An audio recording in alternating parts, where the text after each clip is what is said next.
कभी सोचा है कि महात्मा गांधी को राष्ट्रपिता, फादर ऑफ द नेशन, ये उपाधि सबसे पहले दी किसने? जवाब सुनेंगे तो थोड़ा चौंक जरूर जाएंगे। देखिए, सवाल बिल्कुल सीधा है। महात्मा गांधी को सबसे पहले राष्ट्रपिता किसने कहा था? पर इस सीधे से सवाल का जवाब भारत के इतिहास का एक ऐसा चैप्टर खोलता है जिस पर अक्सर धूल जमी रहती है। तो जवाब है उनके सबसे बड़े राजनीतिक प्रतिद्वंदी सुभाष चंद्र बोस। जी हाँ, कोई अनुयायी नहीं, कोई सहयोगी नहीं, बल्कि वो शख्स जिनके साथ उनके मतभेद शायद सबसे ज्यादा थे।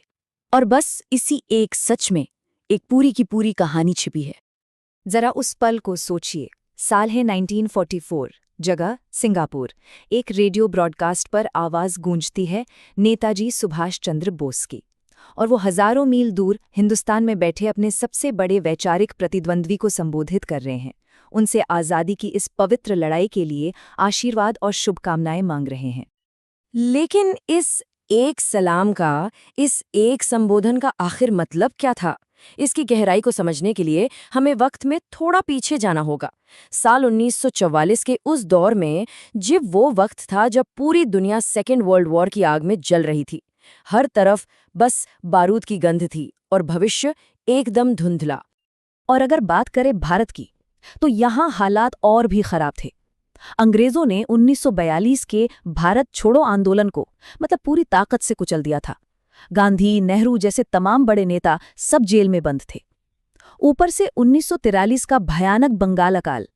30 लाख से ज्यादा लोग, सोचिए, 30 लाख से ज्यादा जाने गई थी। लोगों का मनोबल बिल्कुल टूट चुका था और आज़ादी की लड़ाई भी बिखरी हुई लग रही थी। ऐसे निराशा भरे माहौल में नेताजी की ये आवाज गूंजी थी। तो इस पूरी कहानी के सेंटर में है दो लोग, दो ऐसी शख्सियतें जिनके बिना आज़ादी की कहानी अधूरी है। एक तरफ थे महात्मा गांधी, जिनके लिए अहिंसा और सत्य ही सबसे बड़ा हथियार था, और दूसरी तरफ सुभाष चंद्र बोस, जिनका साफ मानना था कि आज़ादी भीख में नहीं मिलती, उसे छीनना पड़ता है, भले ही उसके लिए हथियार उठाने पड़े। बोस का सफ़र तो किसी फिल्म की स्क्रिप्ट जैसा लगता है। पहले कांग्रेस के प्रेसिडेंट बने, फिर गांधी जी से मतभेदों के चलते इस्तीफा दे दिया, फिर जनवरी 1941 में अंग्रेज़ों को चकमा देकर अपने ही घर से फरार हो गए, कलकत्ता से। और उसके बाद जर्मनी, जापान, पूरी दुनिया घूमकर उन्होंने आज़ादी के लिए एक सेना खड़ी कर दी, इंडियन नेशनल आर्मी। तो ये बिल्कुल साफ है, दोनों में ज़मीन आसमान का फ़र्क था। फिलॉसफी से लेकर इकोनॉमिक विजन तक, अहिंसा बनाम सशस्त्र संघर्ष, आत्मनिर्भर भारत बनाम ग्लोबल अलायंस, हर चीज़ में मंजिल एक ही थी, आज़ाद भारत, पर उस मंजिल तक पहुंचने के रास्ते बिल्कुल अलग, एकदम विपरीत। तो हम वापस उसी सवाल पर आते हैं। बोस ने गांधी को राष्ट्रपिता क्यों कहा? इस एक शब्द पिता में आखिर क्या राज छिपा था? क्या यह सिर्फ एक सम्मानजनक इशारा था, या इसके पीछे कोई गहरी राजनीतिक रणनीति थी, या इन दोनों से भी परे कुछ और? सोचिए, एक सशस्त्र क्रांति का नेता एक अहिंसक नेता को इतना बड़ा सम्मान क्यों देगा? इस क्यों का जवाब एक लाइन का नहीं है, इसकी कई परतें हैं। चलिए एक एक करके इनको खोलने की कोशिश करते हैं। सबसे पहली परत, स्वीकृति। बोस ये अच्छी तरह जानते थे कि भले ही उनके तरीके अलग हों, पर ये गांधी ही थे जिन्होंने देश के करोड़ों लोगों को नींद से जगाकर आज़ादी के लिए खड़ा किया था। दूसरी परत थी एकता की अपील, एक कोशिश ये बताने की कि आज़ादी के लिए लड़ने वाले सब एक हैं, अहिंसक और क्रांतिकारी, सबका मकसद एक है। तीसरी परत थी एक आध्यात्मिक संदर्भ। भारतीय परंपरा में पिता एक गुरु भी होता है, एक मार्गदर्शक, तो ये एक तरह से उनसे नैतिक आशीर्वाद लेना था। और चौथी और शायद सबसे जरूरी परत थी भावनात्मक शक्ति। गांधी जी के नाम में जो ताकत थी, जो विश्वास था, बोस उस ताकत को अपनी आईएनए के मिशन के साथ जोड़ना चाहते थे। और इस आशीर्वाद की जरूरत उस वक्त सबसे ज्यादा थी, क्योंकि ये रेडियो ब्रॉडकास्ट ठीक उस वक्त हुआ जब बोस की आज़ाद हिंद फौज इम्फाल और कोहिमा में एक बहुत ही मुश्किल लड़ाई लड़ रही थी। उन्हें भारी नुकसान हो रहा था।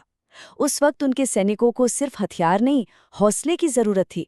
और गांधी जी के नाम से बड़ा हौसला क्या हो सकता था? तो बोस के वो शब्द सिर्फ रेडियो की तरंगों पर ही नहीं ठहरे, उन्होंने पूरे देश की चेतना पर एक गहरा असर छोड़ा।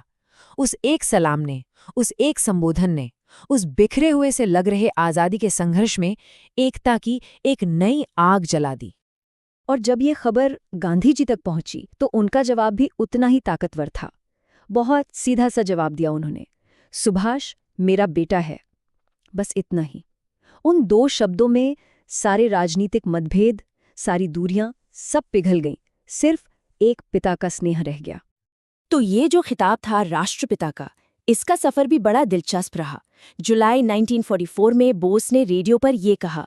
फिर 1945 में जब नेताजी की मृत्यु की खबर आई तो गांधी जी ने उन्हें देशभक्तों का देशभक्त कहा, पेट्रियट ऑफ पेट्रियट्स। इसके बाद 1947 में जब देश आज़ाद हुआ तो ये खिताब पूरे देश में गूंजने लगा, और 1948 में गांधी जी की हत्या के बाद तो ये उपाधि हमेशा के लिए भारत के इतिहास में अमर हो गई।